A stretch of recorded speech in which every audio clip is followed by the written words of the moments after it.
Welcome to the SEO.co Search Engine Optimization Podcast. Digital marketing essentials and next-level tactics. From off-site and on-site optimization to persuasive selling and everything in between.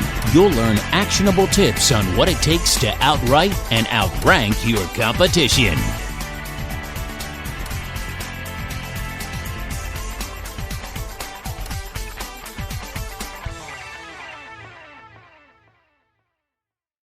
The ultimate guide to enterprise data recovery and backup disasters happen. Losing enterprise data is a real and major threat to any business. In the current information age, the potential for data loss is greater than ever. That is why it is important to guard against losses with sound data recovery and backup systems. This guide will give you all the information you need to choose the right backup system for you. Whether you are a sole proprietor of your own company or you are responsible for data security at a big enterprise, this article will help you secure your business's information to help you sleep at night. Enterprise data loss means losing information. There are many causes behind data loss, but all of them threaten your company's ability to function and thrive. Again, the threat is more real today than it ever was. All of the following pose potential threats to your data: hackers, cyber attack or cyber theft, physical theft, hardware failure, software failure, natural disaster, and human error. But of all these causes, data loss due to human error is the most common. Data loss can be a result of accident or bad intention. And the more data you have, the more vulnerable you are to data loss events. At the end of the day, without a backup system in place, your data is lost forever. There is no retrieving it. The cost of data loss, more alarming than the mere loss of data, is the tremendous cost of data loss. The negative effect of data loss is compounded by its impact on your money, time, and productivity.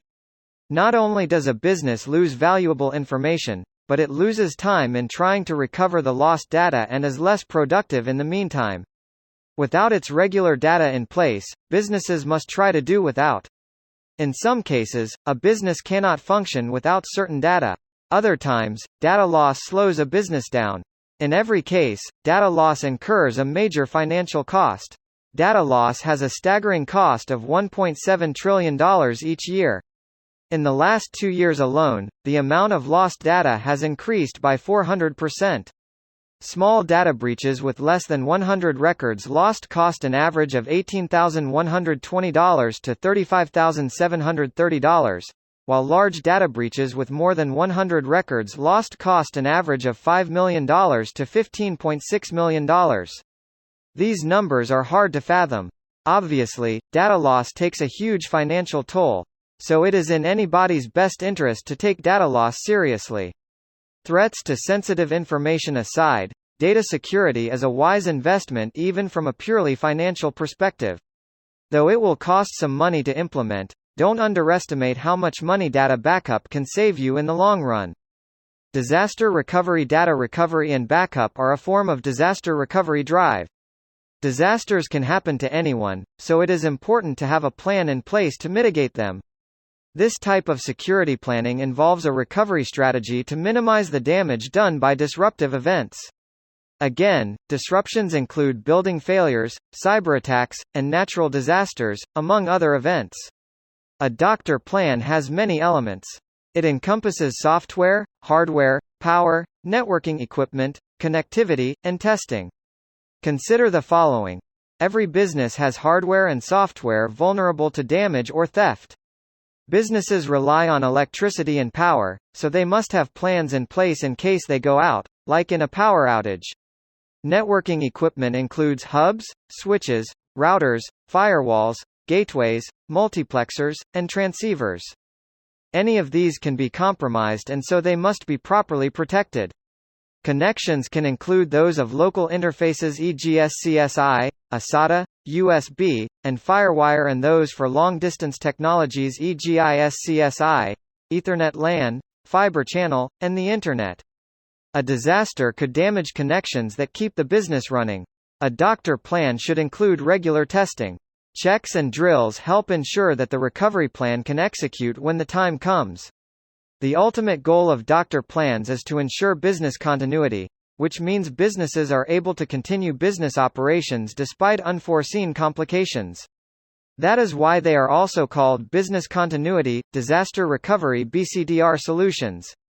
In business, time is money. So any effort to keep business from slowing down is worthwhile. Enterprise data backup and recovery.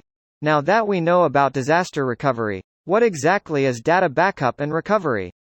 On the one hand, data backup refers to saving data to a secondary location to guard against data loss. It is a precautionary measure in the event of a data loss incident.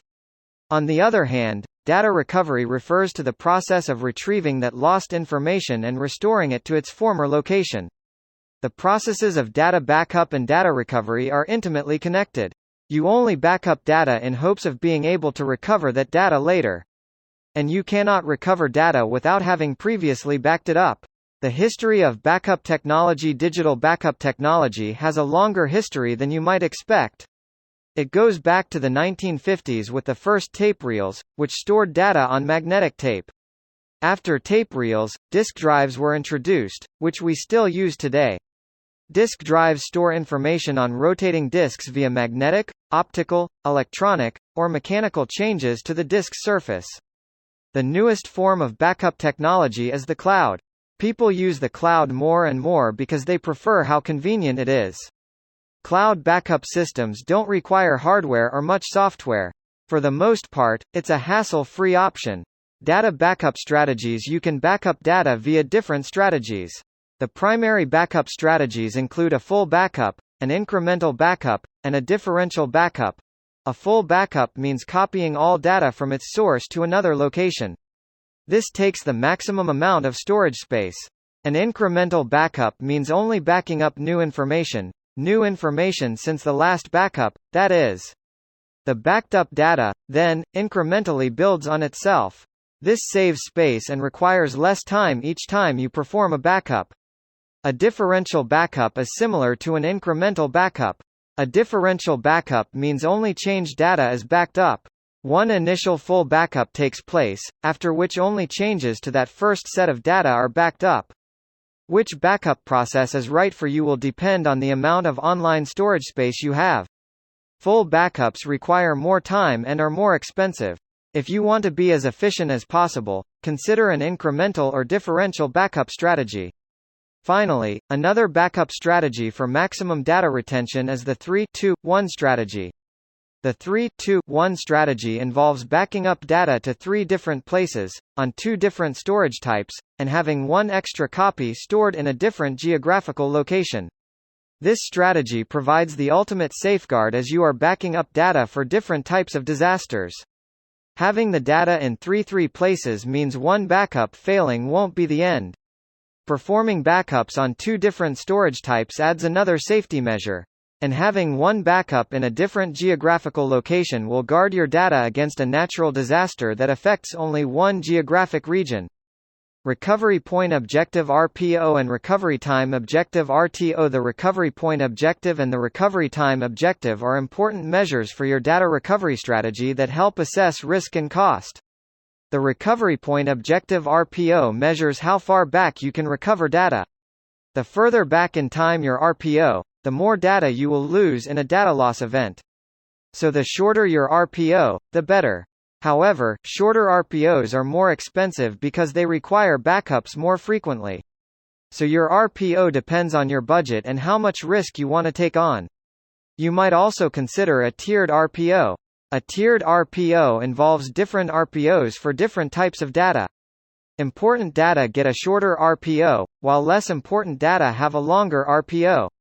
In other words, you back up important data more frequently than other data. In this way, you can assign different RPOs to different classes of data.